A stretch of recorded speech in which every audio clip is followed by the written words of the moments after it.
네, 주안의 만나 11월 25일 월요일 묵상을 함께 나누도록 하겠습니다. 오늘 말씀은 호세아 6장 1절에서 11절까지의 말씀으로요. 오라 우리가 여호와께로 돌아가자라고 하는 제목으로 함께 묵상을 나누도록 하겠습니다. 오늘 본문에서는 범죄한 이스라엘을 향하여 하나님께로 돌아가자고 외치는 호세아의 목소리를 듣게 됩니다. 여호와께로 돌아가자라고 외치는 호세아 6장 1절의 말씀은 몇 년 전부터 한국 교회들에서 계속적으로 외쳐졌던 말씀입니다.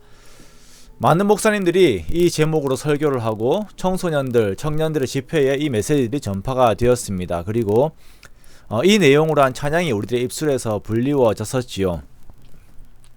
어쩌면 이 시대에 가장 우리들에게 필요한 말씀이고, 또한 어쩌면 이 말씀이 선포되어야 했던 이스라엘의 모습이 오늘날 우리들의 모습인지도 모르겠다라고 하는 생각을 하게 됩니다. 호세아는 악한 북이스라엘의 상황들을 보면서 그 상황들을 돌이킬 수 있는 그 상황이라고 하는 문제들을 이겨낼 수 있는 하나의 해답을 찾습니다. 그것은 그들이 하나님께 돌아가는 것이며 하나님에 대한 올바른 지식을 가지는 것입니다. 그렇게 하나님께로 돌아갈 때에 이스라엘은 회복을 기대할 수가 있는 것입니다. 먼저 호세아가 말하고 있는 돌아가자라고 하는 표현은 현재 이스라엘이 어떤 정상적인 상태, 그 원점에서 많이 떠나 있음을 말하는 것이죠. 너무 멀리 왔다라는 것입니다. 자, 그 원점은 어디입니까? 하나님과 시내산에서 맺은 정상적인 관계예요. 하나님이 이스라엘의 하나님이 되시고 이스라엘 백성들이 하나님의 말씀을 지키면서 하나님을 그들의 하나님으로 섬기며 하나님의 백성으로서의 그 보호를 이렇게 누리는 것이 언약의 중심입니다.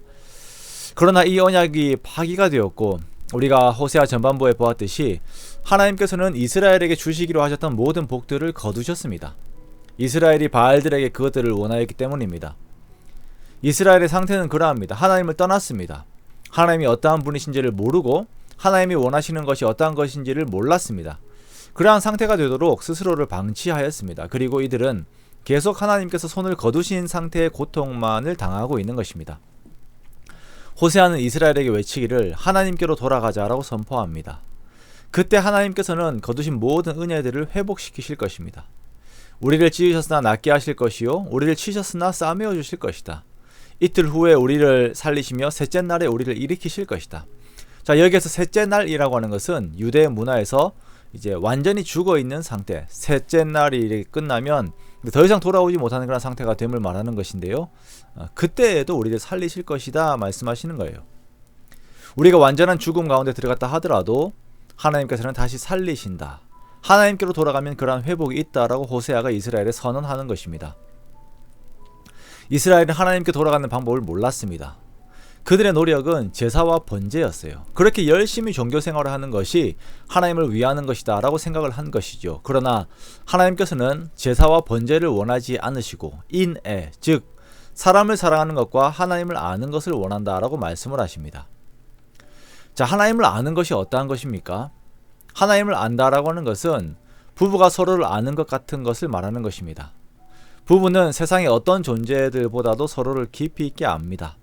눈짓 하나, 목소리 톤 하나에서도 기분이 어떤지, 원하는 것이 무엇인지 아는 것이 부부의 관계, 서로의 알미지요. 그렇게 하나님을 아는 것입니다. 하나님께서 정말 원하시는 것이 어떠한 것인지, 우리가 어떻게 하나님의 마음을 헤아리며 하나님의 마음을 따라 내 삶에서 그것을 이루고 살아야 하는지를 아는 것이에요. 하나님께서는 옆에 있는 이웃들, 가난하고 도움이 필요한 자를 위하라라고 하시는데 그것에는 관심이 없고 자기 만족을 위한 종교 생활들에 빠져있는 이스라엘의 모습들이 있는 것이죠. 예배 따로 일상의 삶과 사람을 대하는 태도 또한 따로인 모습이 있는 것입니다. 그것도 북이스라엘의 경우는 하나님을 제대로 아는 상태가 아닙니다. 금송아지를 하나님이라고 섬기고 있으며 모든 절기들이 그리스도 중심의 절기가 아닙니다. 모든 제사장도 예수 그리스도를 예표하고 있지 않습니다. 그냥 모든 것이 자기 만족의 종교 생활이지만 하나님과 상관없는 종교 생활 속으로 들어가 있는 것입니다. 하나님께서 원하시는 참된 율법의 삶, 그 사랑의 삶이 그들 속에 없는 것입니다. 하나님께서는 이것을 질책하시는 거예요. 7절의 말씀에 그들은 아담처럼 언약을 어기고 거기에서 나를 반역하였다라고 말씀합니다. 그렇게 북이스라엘은 하나님의 마음을 모르는 상태가 되어버렸습니다. 우리가 하나님께 돌아가자라고 하는 것은 우리를 향하신, 그리고 우리가 이웃을 대해야 하는 부분에 있어서 하나님의 선하신 마음을 알고 그에 순종하는 삶을 사는 것을 의미합니다. 빌립보서 2장 5절의 말씀처럼 그리스도의 마음을 우리가 품는 것입니다. 너희 안에 이 마음을 품으라 곧 그리스도 예수의 마음이니. 자, 그리고 전개되는 말씀은 주님께서 사랑 안에서 우리들을 위하여 하신 구속의 아름다운 역사를 이루신 것을 말씀을 하고 있습니다.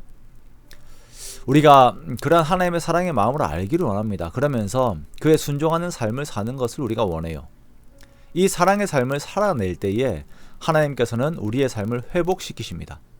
그 약속을 붙들고 우리가 믿음의 선한 싸움의 삶을 사는 것입니다.